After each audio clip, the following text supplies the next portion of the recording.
All right, we're back at it again. We're doing another Lexus lost key replacement. Basically, this one's going to be the customer did lose the keys, but this is going to be key programming.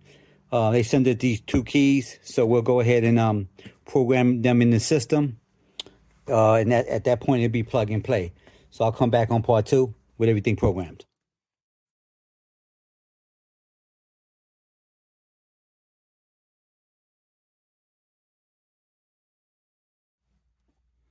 All right, I'm back. This puppy is done. Keys, I coded the keys so I know which one. This is going to be key number one. This is going to be key number two. That's how I programmed them into the system.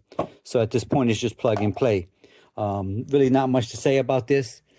Other than I've been doing this since the early 90s, so I've had the opportunity to see all the chips come into play.